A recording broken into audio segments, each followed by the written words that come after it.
semuanya, kembali lagi dengan saya Safira di Labmania Indonesia. Di sini saya mau membahas terkait ketiga bahan kimia yang udah ada di depan saya nih. Nah, mungkin teman-teman bisa lihat ketiga bahan kimia ini merupakan buffer pH. Nah, di sini ada pH 4, pH 7, dan pH 10. Nah, yang sudah teman-teman ketahui nih, buffer pH itu digunakan untuk mengkalibrasi pH meter teman-teman di laboratorium. Nah, yang mau saya bahas kali ini adalah apa sih yang perlu kita ketahui dan perlu kita perhatikan ketika ada buffer pH datang ke laboratorium teman-teman. Nah, yang pertama adalah suhu penyimpanan dari ketiga buffer ini. Jadi, buffer pH itu harus disimpan pada suhu 15-25 derajat Celcius. Nah, kemudian pada masing-masing label buffer ini, di sini contohnya nih pada buffer pH 10, di sini ada tulisan pH 10 dalam kurung 20 derajat Celcius, di mana buffer ini terbaca pH-nya 10 pada suhu 20 derajat Celcius. Jadi kalau pH meter teman-teman nih sudah dilengkapi dengan ATC atau Automatic Temperature Compensation, nah biasanya dia sudah otomatis pembacaan suhunya. Jadi terbaca 10 pada suhu sekian seperti itu. Jadi biasanya lebih mudah ketika teman-teman menggunakan pH meter yang sudah dilengkapi dengan ATC.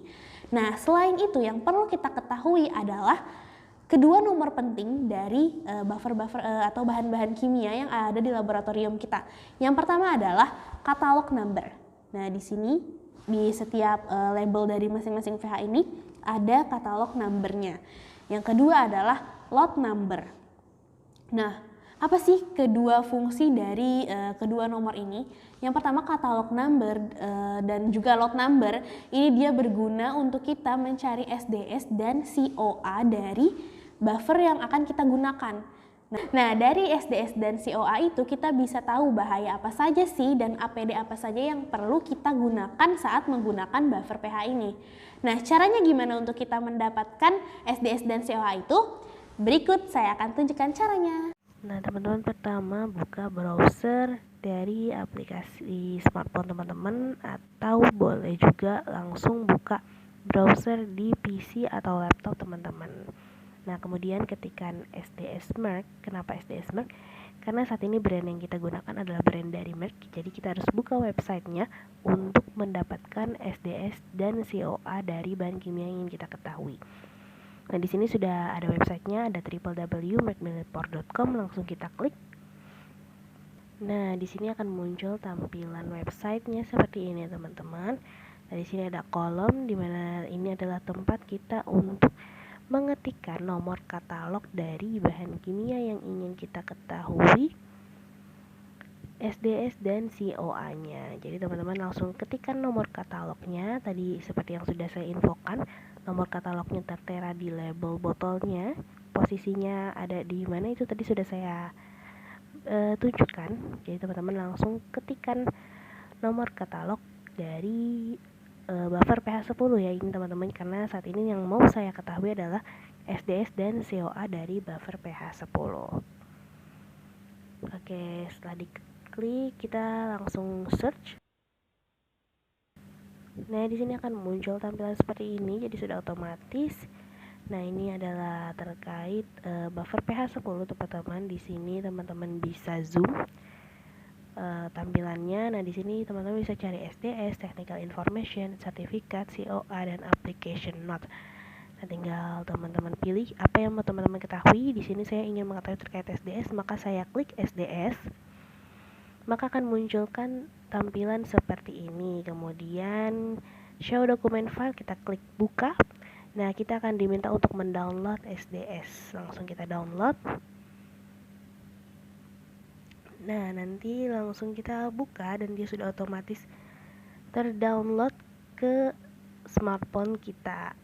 Nah, ini dia SDS atau Safety Datasheet atau lembar data keselamatan bahan dari buffer pH 10 yang sudah kita download.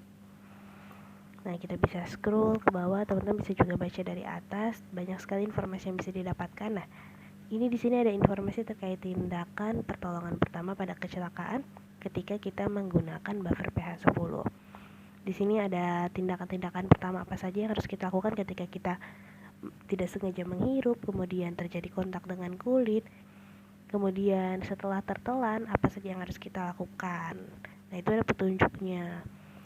Nah, di sini teman-teman bisa scroll, banyak sekali informasi-informasi yang bisa teman-teman dapatkan.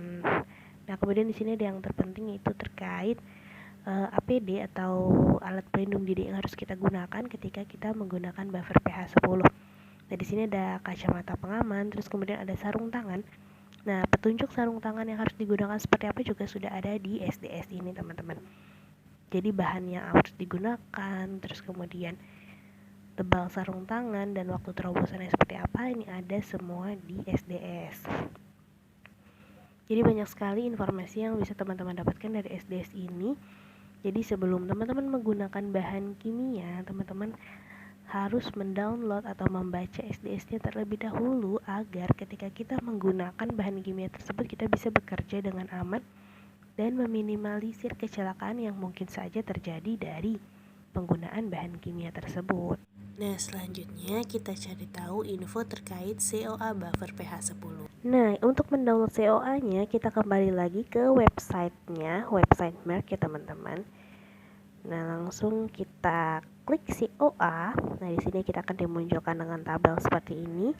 Nah, product number ini merupakan katalog number.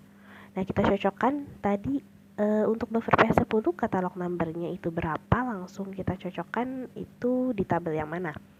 Nah, setelah kita temukan, langsung kita ketikkan lot number sesuai dengan katalog number kita tadi. Nah, di sini saya langsung ketikkan lot number dari buffer pH 10 sesuai dengan katalog number yang sebelumnya ya teman-teman.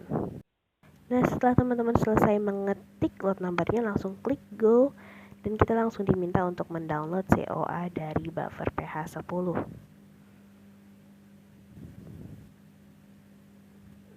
Nah, setelah terdownload dokumennya, langsung kita buka. Nah, di sini sudah muncul Certificate of Analysis atau COA dari buffer pH 10. Nah, teman-teman bisa langsung scroll ke bawah dan dilihat informative values yang tentunya ingin kita ketahui dari buffer pH 10 ini.